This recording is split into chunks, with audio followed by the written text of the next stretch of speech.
Welcome back. This is still CellGuru, of course, and I am now ready with my all-awesome Tinker table to take you through this, the all-new ASUS 2-in-1. So what is the big deal about these two? Well, this is how most people go about life. They buy a phone, they buy a tablet, and then they have to maintain both. Charge both devices at night, make sure that they are perfectly synced, documents on both, pictures on both. Kind of a nightmare, right, to do that. Well, ASUS thought, let's make life simpler and more economical. They got a phone, nice phone, pretty average specs, middle of the line specs, and then they give you this, a dumb tablet. It has a screen, it has a battery, and that's pretty much it. So what do? You do this. You put the tablet down, look at it and say, what's the big deal? Then you turn it around and there's a notch at the back that perfectly takes this. So I'm going to put this here. So this is of course the phone. And as I put it in, fits perfectly. I put it in, I'll turn it around and it vibrates and you've got a whole tablet for yourself. So why do I think that ASUS has got it right this time with this generation of this 2-in-1? That's because of the price. At 15,000 rupees, it actually makes sense. Think, the price point earlier used to be so expensive, you could go and buy a full tablet and a phone and still save some money. This time, they've got it right. So a full review, plus joining me, Rannvijay Singh. The PadFone series is an interesting proposition. It aims to give you the best of both worlds. A 7-inch tablet mixed with a 4.3-inch smartphone.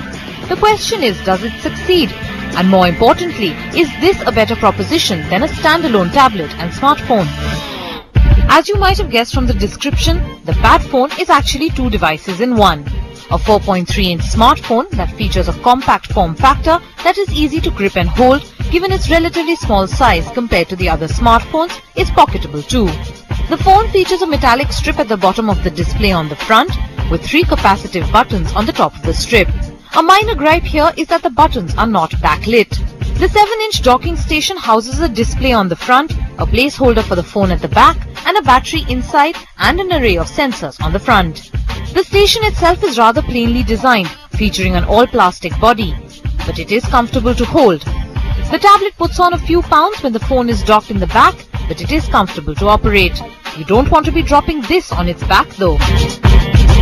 The tablet itself doesn't have anything else other than the screen, sensors and battery.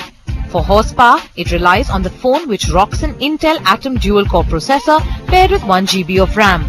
And the performance is quite good for the most part.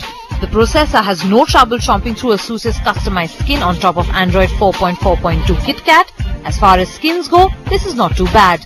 What remains to be seen is whether the update to the 5.0 happens in the near future. Whatever apps you run on the phone theoretically adjust to a higher 1280 by 720 resolution when dock it into the tab. The switch from phone to tablet is instantaneous though. Now, if ASUS can only sort out the compatibility issues. There is 16 GB onboard memory which is expandable up to 64 GB via microSD. The 8 megapixel camera on the back is a decent performer and there is a 2 megapixel shooter on the front. The PadFone Mini is a solid device with a few problems that keep it from being the best it could be. As things stand, as a phone, there are many phones in the 15 to 16,000 price range that offer a better, larger screen with better specs. As a tablet, ASUS's own Nexus 7 beats it soundly now that the price for the 2013 model is down to about 16,000. Thus, while the ASUS is a good product at an aggressive price, the onslaught of lower prices on amazing high-spec phones makes it just a tad less compelling. Along with PadFone Mini, ASUS also showcased its ZenFone 6. We did review the ZenFone series some time back and it seems to be the favorite of our very own roadie Rannvijay Singh. The ZenFone 6 features a 6-inch 720 by 1280 display powered by 2 GHz processor alongside 2 GB RAM and a 13 megapixel rear camera and runs on Android 4.3.